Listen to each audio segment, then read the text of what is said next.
हां.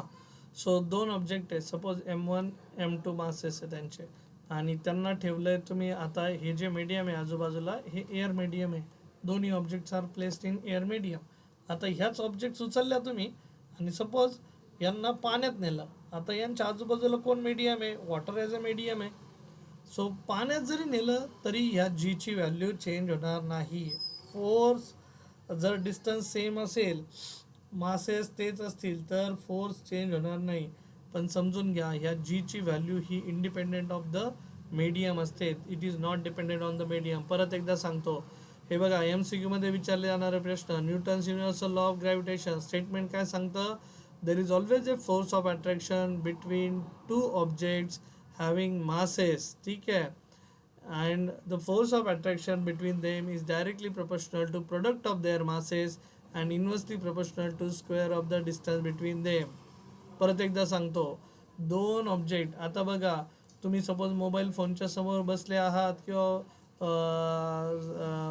खुर्चीवर बसले असताल किंवा झोपून पाहत असताल तरी देर is always a force of attraction between you and that mobile phone. Mobile फोनची ऑब्जेक्टचं मास आहे M1, तुमचं ऑब्जेक्ट आहे M2. तुमचं मास आहे M2. दोघांमध्ये पण force of attraction separated by distance r. ठीक आहे. तुम्ही कॉटवर बसले असताल, चेअरवर बसले असताल, टेबलवर बसले असताल, कुठल्याही दोन ऑब्जेक्ट घ्या किंवा तुमच्या घरात आत्ता कोणी प्रेझेंट असेल तुमच्या दोघांमध्ये घ्या, कुठलीही ऑब्जेक्ट घ्या, नॉन लिव्हिंग घ्या किंवा लिव्हिंग घ्या, देर is always a force of attraction between two objects having masses and separated by distance r, and that force of attraction is given by the formula किंवा that force of attraction is directly proportional to product of their masses and inversely proportional to square of the distance between them. आणि त्याला आपण proportionality constant जीने replace केलं. जीची value मी इथे लिहून दिली आणि जीचे काही विशेष गुणधर्म आहेत ते मी तुम्हाला सांगितलं आहे की सिस्टीम ऑफ युनिट्समध्ये त्याची व्हॅल्यू चेंज होईल पण ती युनिव्हर्सली कॉन्स्टंट असते आणि G is independent of the medium. दोन मासेस तुम्ही कुठल्या मीडियममध्ये ठेवलेत. मग बच्चा पार्टी आता ह्या ग्रॅव्हिटेशन जीचं युनिट कुठून आलं ते बघूया. ठीक आहे. सो वी हॅव, ठीक आहे, स्टेटमेंट नाही लिहून द्या, स्टेटमेंट तुम्हाला तुमच्या पुस्तकात मिळून जाईल आता. बरं, we have FG. This is always attractive force. Gravitational force जो है, gravitational force acting between two objects, acting between two objects is always कैसा है वो, इज ऑलवेज अट्रैक्टिव. तो ये हमेशा अट्रैक्टिव फोर्स है. ठीक है. So gravitational force FG is equals to, आपका फॉर्मूला था capital G M1 M2 upon r². मुझे ये G के बारे में लिखना है तो G will be equal to F तिकडे गेला into r² upon M1 M2. तुम्हाला जर आठवत असेल तर पहिला जो चॅप्टर होता आपला त्या चॅप्टरमध्ये मी ह्या गोष्टी घेतल्यात. आठवत आहे का? तिथं जीचं युनिट, जीचे डायमेन्शन्स आपण घेऊ शकतो. पहिला जो होता सिस्टीम ऑफ युनिट्स त्याच्यामध्ये घेतलं होतं मी. आता जीचा फॉर्म्युला मिळाला आहे बच्चा पार्टी. Would you like to let me know the SI unit of the same? SI unit बताओगे मुझे इसका? SI यूनिट ऑफ जी, चलो बताओ. जी का SI यूनिट, फोर्स का यूनिट न्यूटन, डिस्टेंस का मीटर, मीटर का स्क्वायर बना, मास का kg इंटू kg क्या बनेगा? kg का square.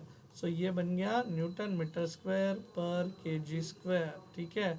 So that is capital G. Fine बच्चा पार्टी, यहाँ तक चीज़ें क्लियर?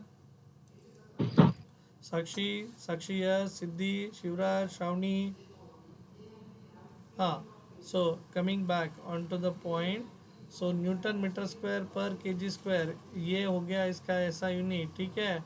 अभी इसके डायमेंशंस या फिर इसका CGS यूनिट बताता हूँ मैं कैसा आएगा. CGS यूनिट, तो CGS न्यूटनचं, न्यूटनला तुम्ही डायनमध्ये कन्वर्ट करता, डाईन, मीटरला सेंटीमीटर स्क्वेअर आणि kgला ग्रॅमचा स्क्वेअर. ठीक आहे. अशा पद्धतीने आपण CGS यूनिट लिहित असतो. त्याच्यानंतर SI यूनिट झालं, CGS यूनिट झालं. आता आपण येऊया डायमेन्शन्स पार्टकडे. सो डायमेंशंस पार्ट क्या लिखेंगे अपन? Dimensions part. सो G का वैल्यू है न्यूटन मीटर स्क्वायर पर kg स्क्वायर. तो न्यूटन के डायमेंशन्स लिख दिए मैंने, M1 L1 T-2 आणि मीटर स्क्वेअर म्हणजे लेंथचा स्क्वेअर आहे L² डिवायडेड बाय kg म्हटल्यानंतर M2 झाला. हा M2 वरती गेला -2, M1 कैंसिल हो गया. ठीक है. एक M1 बचा वो ऊपर आ गया तो ये लिखा जाएगा M-1. हाँ, L1 L2 ये बन गया L3 T raise to -2. So this is gravitation constant और इसके डायमेंशंस. यहाँ तक चीज़ें क्लियर सभी को? बोलो बोलो जल्दी. सो म्हणजे 2 प्लॅनेट असू द्यात किंवा 2 छोट्यातले छोटे ऑब्जेक्ट्स असू द्यात, त्यांच्यामध्ये तुम्हाला पाहायला मिळेल ग्रॅव्हिटेशन कॉन्स्टंट जी, ग्रॅव्हिटेशनल फोर्स एफ जी. आणि आता मला बच्चा पार्टी एक छोटासा कन्सेप्ट एक्सप्लेन करायचा आहे तुम्हाला. तर हा कन्सेप्ट तुम्हाला बुकमध्ये किंवा तुमच्या थेरॉटिकल वेमध्ये न शिकवता मला तो तुम्हाला थोडासा लॉजिकल वेने शिकवायला आवडेल. 2च मिनटं घेईल मी तुमचे जास्त, कारण I am also running out of time already. So इकडे बघा आता. तर माझा प्रश्न आहे की सपोज ही पृथ्वी आपली, ठीक आहे. My question is suppose this is earth. आता earth is a huge huge huge huge solid sphere, ठीक आहे, made up of soil, rocks, water etcetera etcetera आहे ना. तर ही अर्थ आहे आपली. मग कुठलीही ऑब्जेक्ट, आता बघा ही छोटी ऑब्जेक्ट घेतली मी, तर हिचं मास घेतलं आपण m0, ह्याचं मास घेतलं मास ऑफ अर्थ. आता there is always a force of attraction, आणि तो फोर्स ऑफ अट्रॅक्शन हा सेंट्रल फोर्स आहे. सेंट्रल म्हणजे it always acts along a straight line and centre to centre. Okay. वरती ग्रॅव्हिटेशनल फोर्सचं कॅरेक्टरिस्टिक्समध्ये तुम्ही हे मेन्शन करू शकता.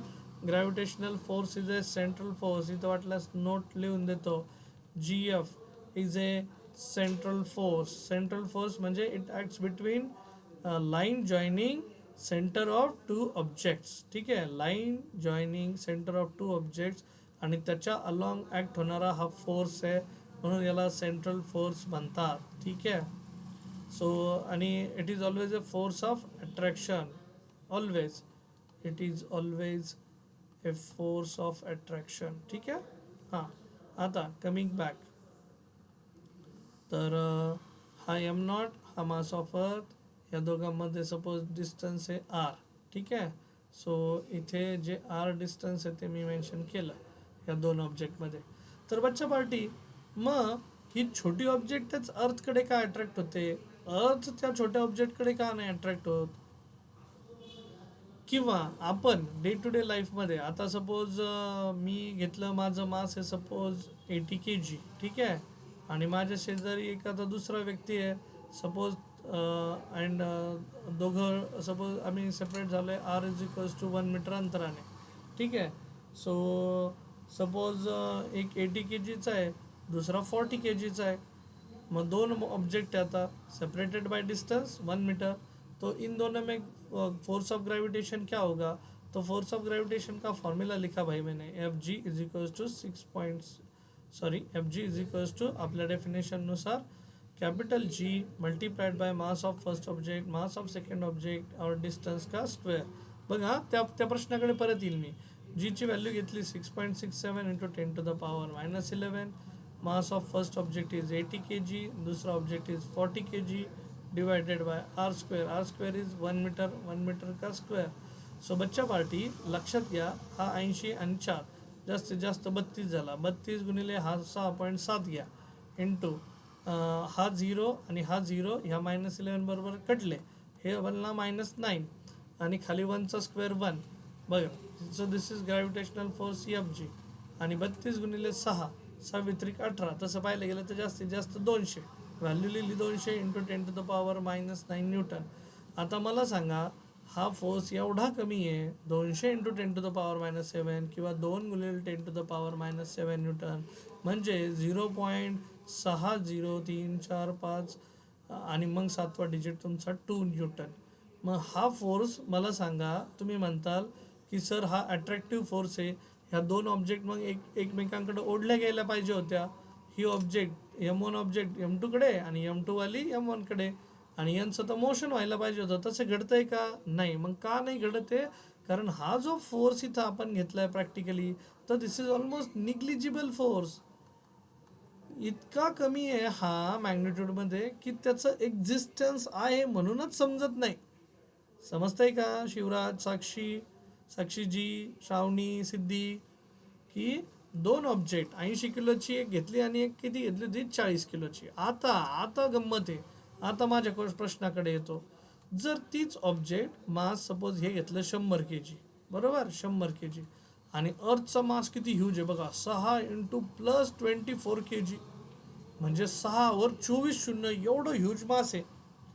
मला सांगा आता ह्या ऑब्जेक्टमध्ये M0 मध्ये आणि मास ऑफ अर्थमध्ये फोर्स ऑफ अट्रॅक्शन आहे. फोर्स ऑफ अट्रॅक्शन आहे का, तर उत्तर आहे हो. मग कोण कोणाकडे अट्रॅक्ट होईल, तर ऑब्विसली ही छोटी ऑब्जेक्ट याच्याकडे अट्रॅक्ट होईल आणि त्यांचं मोशन दिसेल. म्हणून आपण कुठली ऑब्जेक्ट जर वरती फेकली तर ती it gets attracted toward the centre of the earth, कारण तो फोर्स आता निग्लिजिबल नाही आहे. बघा, दोन ऑब्जेक्टमधला फोर्स निग्लिजिबल होता, 0 होता. पण मास ऑफ अर्थ आणि जर एखादी ऑब्जेक्ट घेतली, इथं लिहितो gravitational force acting between earth and any object. मग पृथ्वीवरची कुठली ऑब्जेक्ट घ्या, एनी ऑब्जेक्ट, ठीक आहे. तर त्यांच्यामध्ये जो फोर्स आहे, आता मी इथं घेतलं फॉर एक्झाम्पल ऑब्जेक्ट किती मासची, कितीही सांगा तुम्ही, सांगा मला. सपोज मी घेतलं 100 kg, ठीक आहे. सो ग्रॅव्हिटेशनल फोर्सचा formula Fg is equals to capital G mass of earth multiplied by mass of object upon distance r².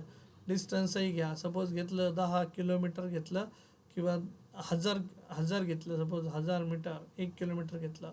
So जीची value 6.67 into 10⁻⁻11. Mass of earth सांगा किती आहे, मास ऑफ अर्थ 6 इंटू 10⁻24. मास ऑफ ऑब्जेक्ट किती होतं, 10⁻+2 divided by डिस्टन्सचा square म्हणजे 10⁻3चा square, म्हणजे हे बनलं 10⁻6.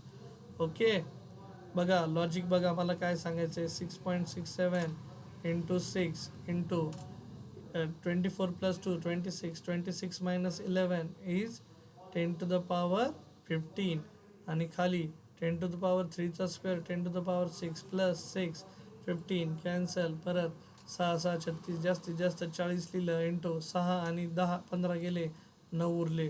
बच्चा पार्टी इथला फोर्स प्लसमध्ये आला आहे 10⁻9 न्यूटन. म्हणजे हा जर फोर्स बघताल तुम्ही तर 40वर अजून 9 0 2 2 2 आणि हे 3. बघा एवढा मोठा ह्यूज फोर्स आहे. मग ऑब्जेक्ट पृथ्वीकडे अट्रॅक्टच होणार. समजतंय सिद्धी, साक्षीजी, श्रावणी. आणि मग अशी आपण दोन ऑब्जेक्टमध्ये फोर्स घेतला तर तो निग्लिजिबलच राहणार. ठीक आहे. सो लॉजिक समजतंय सर्वांना, सिम्पल आहे. सो ज्यावेळेस मग पृथ्वीवर एखादी ऑब्जेक्ट तुम्ही थ्रो करता तर ती हमेशा सेंटर ऑफ द अर्थकडे का अट्रॅक्ट होते, तर तो जो ग्रॅव्हिटेशनल फोर्स आहे तो खूप ह्यूज असतो. पण जर तुम्ही असं कन्सिडर कराल की दोन छोट्या छोट्या ऑब्जेक्टमध्ये का नाही मग अट्रॅक्शन पाहायला मिळत, तर हे रिझन आहे की दोन छोट्या छोट्या ऑब्जेक्टमधला फोर्स ऑफ अट्रॅक्शन असतो, but that is almost negligible. Okay बच्चा party. So this was related with universal law of gravitation. दोन ऑब्जेक्टमध्ये असणारा युनिव्हर्सल लॉ ऑफ ग्रॅव्हिटेशन. कुठलेही दोन ऑब्जेक्ट घ्या, दोन प्लॅनेट घ्या, सन अँड अर्थ घ्या, काही घ्या, देर is always a force of attraction. Okay fine, चालेल मग. सो एवढे नोट्स लिहून काढा आणि गेट इट कम्प्लीट. ठीक आहे. साक्षी, श्रावणी, सिद्धी, साक्षी, चलो good night and sorry for today's late session. हां ठीक आहे, बाय बाय, गुड नाईट.